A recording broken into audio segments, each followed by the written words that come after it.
जानिए अपने जीवन में गरीबी और दुख का असली कारण। क्या खूब कहते हैं लोग। आप चाहे कितनी किताबें पढ़ लें, अच्छे प्रवचन ले लें, लेकिन उनका कोई फायदा नहीं होता जब तक कि आप उनको अपने जीवन में नहीं अपना लें। इसी प्रकार की बातें हम इस वीडियो में जानेंगे। एक बार महात्मा बुद्ध एक गांव में अपने शिष्यों सहित घने पेड़ की छांव के नीचे बैठे थे। आसपास के गांवों से बहुत से लोग अपनी मानसिक समस्याएं लेकर महात्मा बुद्ध के पास आ रहे थे। महात्मा बुद्ध उन सब की मानसिक परेशानियों का समाधान देते। सब लोग खुशी खुशी अपने समस्याओं का समाधान पाकर वहां से लौट रहे थे।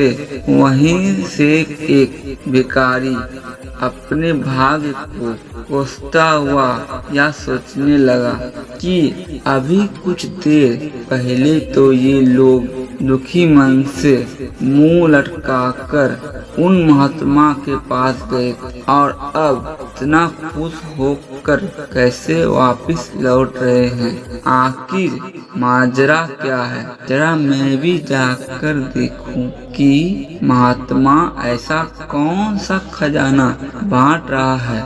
इन लोगों को वे इतने प्रसन्न हुए हैं कि उनके चेहरे लाल हो गए। जब वो भिखारी कुछ नजदीक गया तो उसने देखा कि ये महात्मा तो लोगों को प्रवचन देकर लोगों के दुख निवारण कर रहे हैं। यह देखकर भिखारी के मन में भी तीव्र इच्छा हुई कि क्यों ना मैं भी इन महात्मा को अपना दुख बताऊं, मुझे भी अपनी दुख का अवश्य समाधान मिलेगा। बस फिर क्या, समाधान पाने के लिए भिखारी महात्मा बुद्ध के सामने और हाथ जोड़कर प्रणाम करते हुए बोला, हे महात्मा बुद्ध, मैं भी लोगों की मदद करना चाहता हूँ। मुझे लोगों की मदद की बहुत इच्छा है, लेकिन मैं कैसे मदद कर सकता हूँ। मैं गरीब हूँ, मेरे पास ना तो पैसे हैं और ना ही कोई ऐसी चीज जिससे मैं किसी की मदद कर सकूं। मैं कोशिश करने पर भी किसी की मदद नहीं कर सकता। मुझे भगवान इतना गरीब क्यों बनाया। हे महात्मा बुद्ध, मुझ पर कुछ कृपा करो।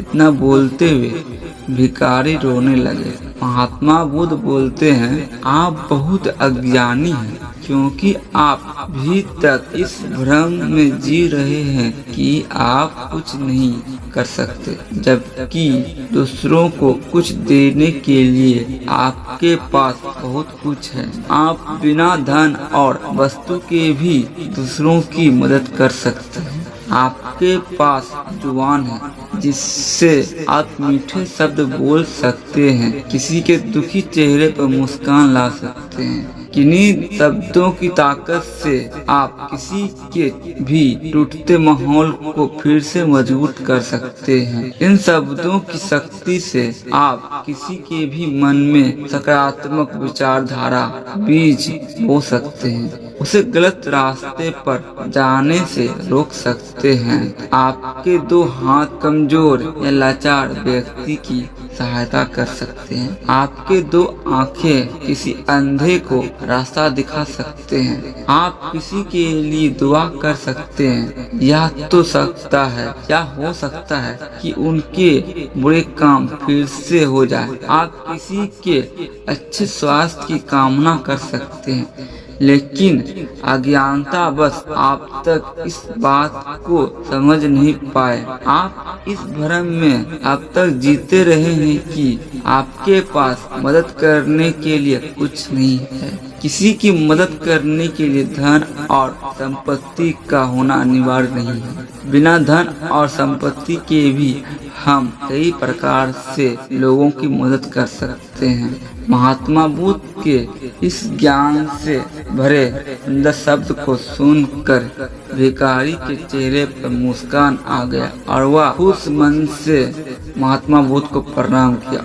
भिखारी झूमता हुआ वहां से चला गया। इसी प्रकार हम लोग भी अपने आप को नहीं देखते हैं बल्कि दूसरों की चीज़ों को देखते हैं, चाहे उनके पास क्या है और क्या नहीं है।